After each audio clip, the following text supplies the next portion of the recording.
नमस्कार, मैं कंचन डोगरा नेगी। हर पल और हर लम्हा हमारे चारों ओर जुर्म का गंदा खेल खेला जा रहा है। मुजरिम बेखौफ होकर सिस्टम को चैलेंज कर रहे हैं, लेकिन हम अपनी जिम्मेदारी को समझते हुए मुजरिमों को चैन से नहीं बैठने देंगे। आपको खबरदार करना हमारा फर्ज है, इसलिए हम हर पल जुर्म पर नजर रख रहे हैं। हम कर रहे हैं आपके लिए तफ्तीश।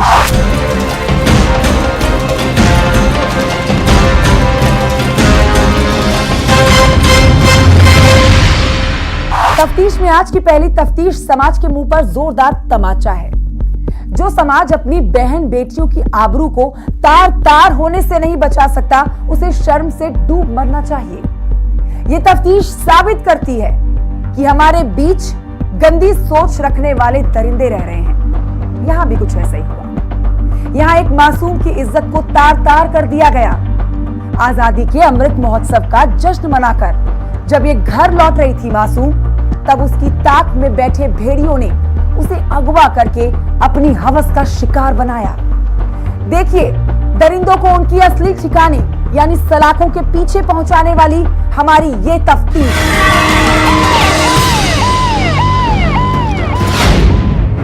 दरिंदों की निशानी पर हमारी बेटियां, हैवानियत का शिकार होती समाज की बेटियां, बेटियों की इज्जत को तार तार करने वाला समाज, बेटियों के साथ हैवानियत का जिम्मेदार कौन? बेशर्म समाज का शिकार कब तक बनेंगी बेटियां? बेटियों को कब मिलेगा इंसाफ? मेंढर से समाज को शर्मसार कर देने वाली एक वारदात सामने आई है। जहां पूरा मुल्क यूं में आज़ादी मना रहा था, वहीं दो दरिंदे एक नाबालिग लड़की को स्कूल से बाहर अगवा करते हैं और एक जंगल में ले जाकर उसकी अस्मत को तार तार करते हैं। जम्मू कश्मीर के सीमावर्ती इलाके पुंछ के मेंढर में शर्मसार कर देने वाली बलात्कार की घटना ने पूरे सभ्य समाज को अंदर तक हिला कर रख दिया। 11वीं क्लास में पढ़ने वाली एक 16 वर्षीय नाबालिग छात्रा को स्कूल के बाहर से अगवा किया जाता है। अगवा के बाद जंगल ले जाकर उस मासूम छात्रा की इस्मत को तार तार किया जाता है। अफसोस की बात तो ये है कि समाज को शर्मसार कर देने वाली ये घटना स्वतंत्रता दिवस के दिन अंजाम दी गई, वो भी तब जब ये बच्ची स्कूल के स्वतंत्रता दिवस कार्यक्रम के बाद अपने घर लौट रही थी। 26 अगस्त को शाम के 5 बजे के करीब पुलिस स्टेशन की तरफ से एक फीमेल जो है उसको लाया गया था, जिसकी एज अबाउट 16-17 साल के करीब है, फॉर मेडिकल एग्जामिनेशन। कि इसका गैंग रेप हुआ है, तो उसका हमने एज पर गाइडलाइन जो भी बनती हैं मेडिकल एग्जामिनेशन करवाया। पुलिस के अनुसार 11वीं क्लास में पढ़ने वाली छात्रा 15 अगस्त 2022 को 12:30 पर जब स्कूल के स्वतंत्रता दिवस कार्यक्रम की समाप्ति के बाद घर जाने के लिए निकली, तो उसे नहीं पता था कि दो हैवान गाड़ी नंबर JK 02 AN 3566 में गलत इरादों के साथ मौजूद है। आजादी के जश्न की खुशी में डूबी वो मासूम उनकी गाड़ी के पास पहुंची, तो मौके की ताक में बैठे ये बदमाश बारिश और धुंध का फायदा उठाकर उसे जबरदस्ती अपनी गाड़ी में खींच लेते हैं। उस बेबस को बेहोश करके ये अत्याचारी उसे कई किलोमीटर दूर जंगल में ले जाते हैं और फिर उसके साथ अपनी दरिंदगी का घिनौना खेल खेलते हैं। मेंढर में एक रिटन कंप्लेंट आई कि एक जुवेनाइल लड़की को जो है किडनैप किया गया और उसके बाद एक फॉरेस्ट में ले जाके मेंढर के इलाके में उसका जो है रेप किया गया।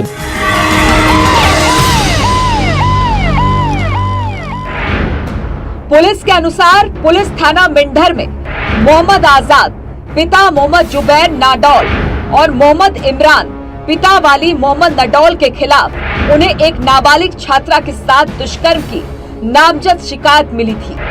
जिस पर पुलिस ने स्पेशल टीम गठित कर मुलजिमों की तलाश शुरू कर दी। इसलिए हमने जो है एक FIR लगाई under proper POCSO section, kidnapping section and rape section, और स्पेशल इन्वेस्टिगेटिंग टीम्स जो हैं कॉन्स्टिट्यूट की गई और मैन हंट जो है लॉन्च किया गया उन्हें पकड़ने के लिए। पुलिस की तफ्तीश आगे बढ़ती है। तफ्तीश के दौरान पुलिस सबूतों के आधार पर कई लोकेशन पर छापेमारी करती है। तफ्तीश में सबसे पहले वारदात में इस्तेमाल गाड़ी को पुलिस ढूंढकर कब्जे में ले लेती है। पुलिस की लगातार दौड़ भाग रंग लाती है और मुलजिम भी पुलिस के शिकंजे से बच नहीं पाते। जब पुलिस मुलजिमों को घर से दबोचती है तो पता चलता है कि दरिंदों में एक शादीशुदा हैवान भी शामिल है। आफ्टर हेक्टिक एफर्ट्स हमने वो जो गाड़ी यूज़ की गई थी उस लड़की की किडनैपिंग में उसको भी जो है सीज्ड किया, और जो दोनों एक्यूज थे उन दोनों को जो है अरेस्ट किया। वो प्रेजेंटली वो हमारे पास 17 सितंबर तक जो है रिमांड पे है।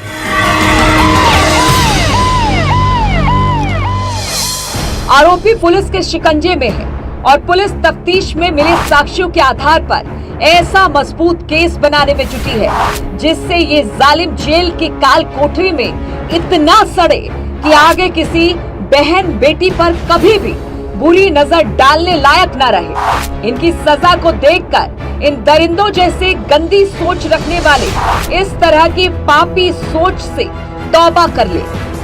जिन लोगों ने भी ये एक्ट किया है, हम ये एडमिनिस्ट्रेशन से, पुलिस अथॉरिटी से पुरजोर अपील करते हैं कि इसके खिलाफ जो है जितनी सख्त कड़ी से कड़ी कार्रवाई की जा सकती है वो करें। मुलजिम पकड़ में आ गए हैं, लेकिन इस बात की कौन गारंटी देगा कि आगे फिर कोई ऐसी घटना नहीं होगी, फिर कोई मासूम दरिंदों की हवस का शिकार नहीं बनेगी। मैं कहता हूँ इसके लिए कानून ये होना चाहिए कि इसको वैसे भी कानून है इसमें कि इनको जो है डेथ की जो है वो सजा होनी चाहिए और बाकी के लोगों के लिए एक इबरत का।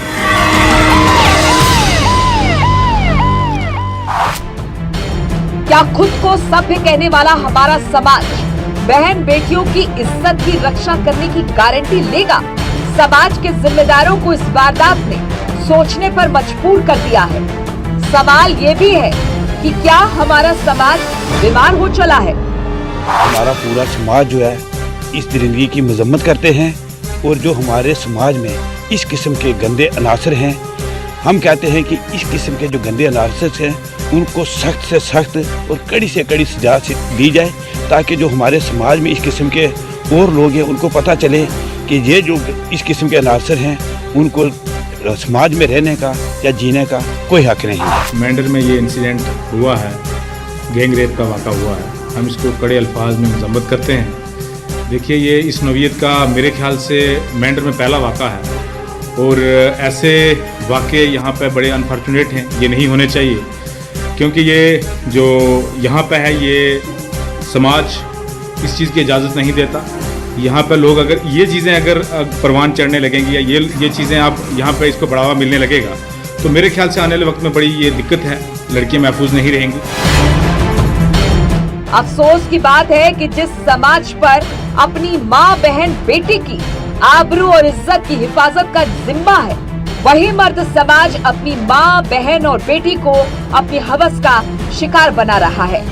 आखिर कब तक हमारी बेटियां अपनों के हाथों अपनी इस्मत को तार तार होता देखती रहेगी?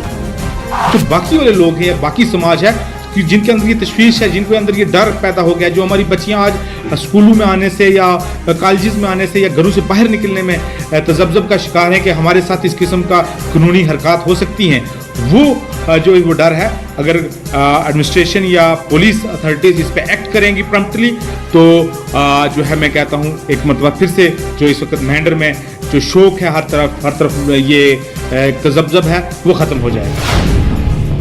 इस तरह की वारदात को रोकने की जिम्मेदारी पूरे समाज की है। याद रखिए, मानसिक रूप से बीमार ऐसे भेड़ियों का सिर्फ एक ही ठिकाना होना चाहिए, जेल की काल कोठरी।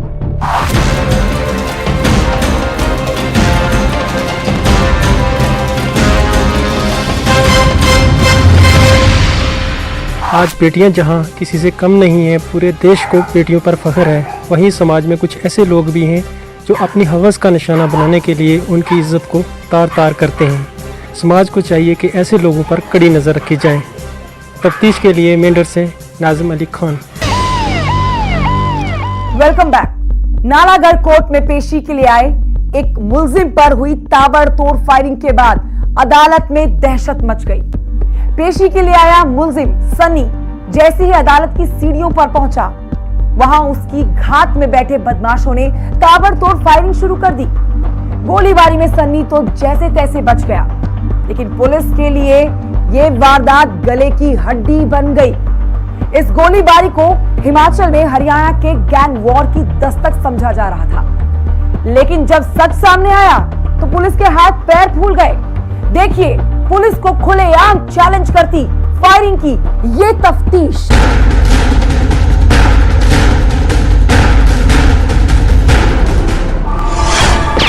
कोर्ट परिसर में चली ताबड़तोड़ गोलियां।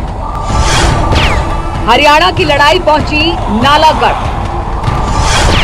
बेखौफ अपराधी, दहशत में लोग।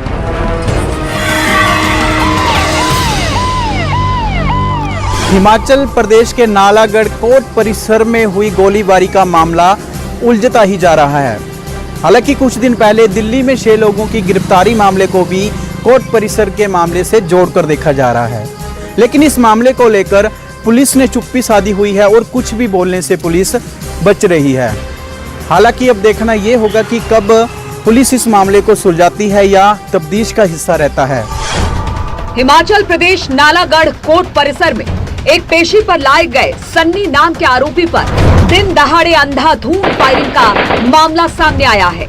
आपको बता दें कि सन्नी नाम का युवक खेड़ा में हुए एक मर्डर में आरोपी है और उसे कंडा घाट जेल से पुलिस की सुरक्षा के बीच नालागढ़ कोर्ट में पेशी के लिए लाया जा रहा था।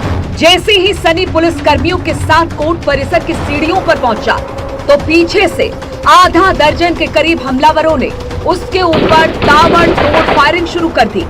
हमारे अक्यूज्ड है 147/22 केस में और उनको जुडिशियल कस्टडी में थे, वो उनको यहाँ पे लेके आ रहे थे।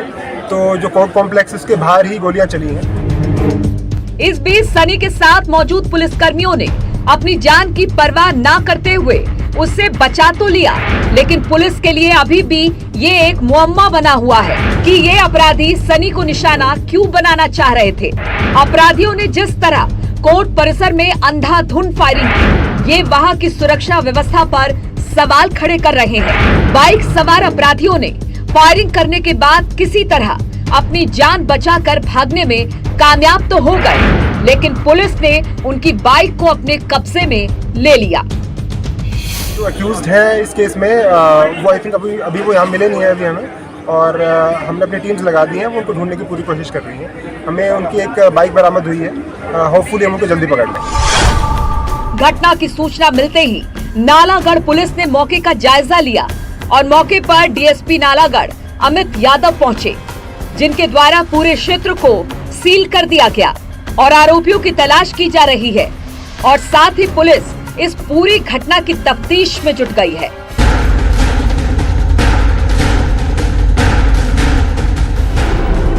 आपको बता दें कि खेड़ा हत्याकांड मामले में सनी आरोपी है और उसे कंडा घाट जेल से नालागढ़ कोर्ट में पेशी पर लाया जा रहा था और जैसे ही नालागढ़ की कोर्ट परिसर की सीढ़ियों पर सनी आता है, उसके बाद उसके ऊपर अंधाधुंध फायरिंग शुरू हो जाती है। गनीमत ये रही कि इसमें पुलिस कर्मियों ने जिस बहादुरी का प्रदर्शन किया वो सराहनीय योग्य कदम है। फिलहाल घटना की सूचना मिलते ही पुलिस के आला अधिकारी और टीमें मौके पर पहुंची, फोरेंसिक टीम मौके पर पहुंची, जांच की जा रही है। एसपी बद्दी मोहित चावला से बातचीत हुई, उनका कहना है कि पुलिस ने 3 टीमें गठित कर दी है, अलग अलग जगहों पर भेजी गई है और जल्द ही आरोपियों को गिरफ्तार कर लिया जाएगा। फिलहाल घटना की सूचना मिलते ही पुलिस ने पूरे क्षेत्र को सील कर दिया और साथ ही साथ अज्ञात लोगों के खिलाफ मामला दर्ज करके आगे की तफ्तीश शुरू कर दी है और आरोपियों की तलाश में जुट गई है। जो ये गोलीकांड हुआ था, पॉसिबल है कि जो दूसरा गैंग है उनका हाथ हो इसमें, लेकिन क्लियरली मैं आपको तभी बोल पाऊंगा जब हम उनको गिरफ्तार कर लें। जो अक्यूज ड्यूटी में जो लोग आते हैं वो जेल से आते हैं, उनको वहीं से लेके आया जाता है, तो उनकी जो अथॉरिटीज़ हैं उनको लिखित में दिया जाएगा कि जो भी अक्यूज को लेके आते हैं उनकी सिक्योरिटी का ध्यान। इस बारे में बार एसोसिएशन के सदस्यों का कहना है कि कोर्ट परिसर में एक के बाद एक अपराधियों को पेशी पर लाया जाता है और इसके पहले भी कई बार ऐसी गोलीकांड की घटनाएं सामने आ चुकी हैं, लेकिन आज तक प्रशासन द्वारा कोर्ट परिसर में सीसीटीवी कैमरा नहीं लगाया गया है, जिसके चलते आए दिन ऐसी वारदातें बढ़ती चली जा रही है।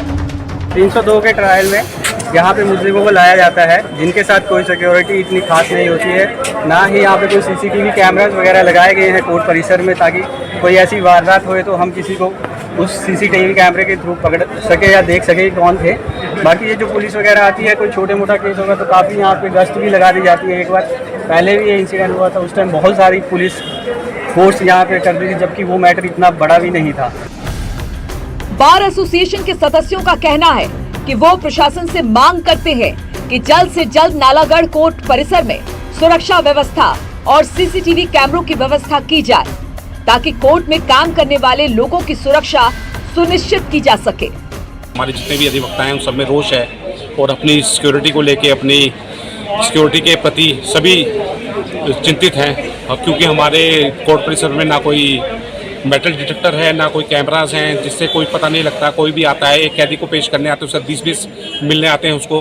तो हम चाहते हैं कि ऐसी जो है प्रथा है उसको रोका जाए और जो हमारे वकीलों की, जुडिशियल ऑफिसर्स की जो है सिक्योरिटी निश्चित की जाए। मिलने के लिए यहाँ पे बहुत ज़्यादा भीड़ होती है, उनको सारे रिश्तेदार भी ऊपर रहते हैं, कोर्ट में घुसना और निकलना भी मुश्किल हो जाता है उस समय। तो इसके लिए कड़ी से कड़ी कार्रवाई करवाई जाए और ये यहाँ की पुलिस की और एसडीएम साहब से दरखास्त है कि यहाँ पे सीसीटीवी कैमरे वगैरह उपलब्ध करवाए, ताकि पता लग सके कि आगे को कोई ऐसी वारदात हो तो उससे हमें कोई ना कोई इन्फॉर्मेशन मिल सके।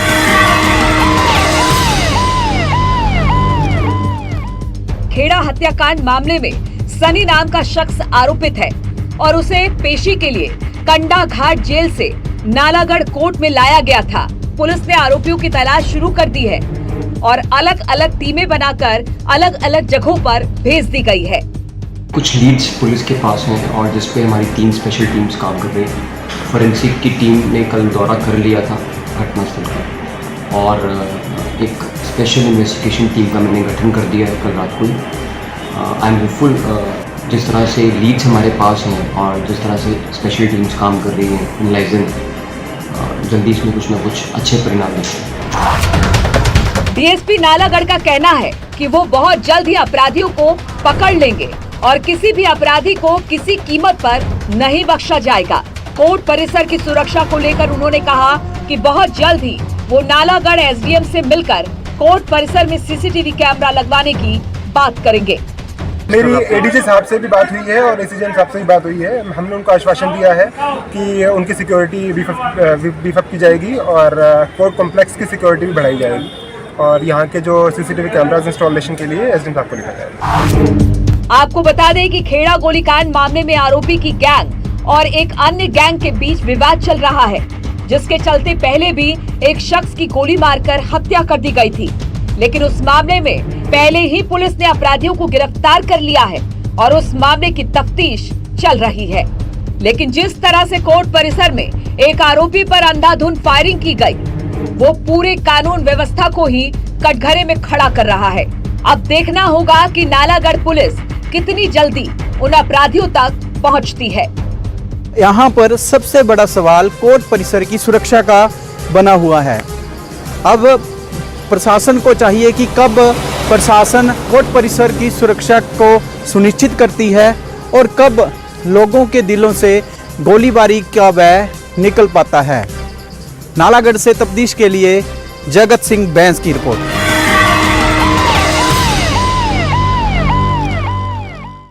इससे पहले कि तफ्तीश आगे बढ़े, आपको अलर्ट करते चले, ये वार्निंग आपके काम की है जो आपको जुर्म का ईंधन बनने से बचा सकती है।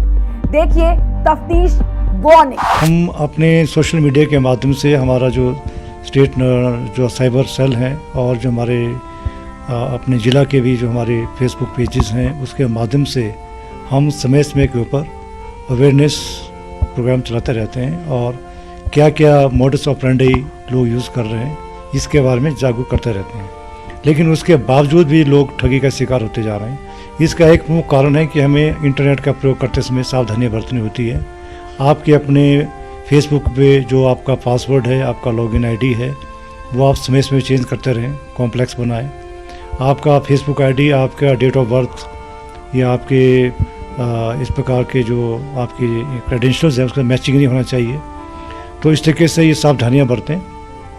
और मैं तो कहूँगा कि क्योंकि जो ठगी करने वाले लोग हैं ये हर बार नए हथकंडे, नई प्रकार की स्टोरी लेके आते हैं, तो हम पहले से ये नहीं बता सकते कि आने वाले टाइम में किस प्रकार ठगी होने वाली है। एक बात तो तय है कि आप अपनी निजी जानकारी, अपने पासवर्ड, अपनी बैंक की जानकारी, अपनी ATM कार्ड की जानकारी, अपने आधार कार्ड की जानकारी, आप अपने किसी भी SMS, किसी भी लिंक जो आपको दिया जाता है व्हाट्सएप में या फेसबुक में, उस पर क्लिक ना करें जब तक कि आप उस लिंक के बारे में सही तरह से पूरी तरह से वाकिफ ना हो। तो अगर आप एक प्रिंसिपल मानते हैं कि आप किसी भी कॉल को स्वीकार नहीं करते हैं, चाहे आदमी कुछ भी बोले, आपको लॉटरी का झांसा दे, नौकरी का झांसा दे, या आपकी इंश्योरेंस का झांसा दे, या आपको लोन देने का झांसा दे, किसी प्रकार के प्रलोभन दे, आप किसी प्रलोभन में ना आए और आप किसी प्रकार के मैसेज को स्वीकार ना करें या उस पर कोई कार्रवाई ना करें, रिप्लाई बैक ना करें,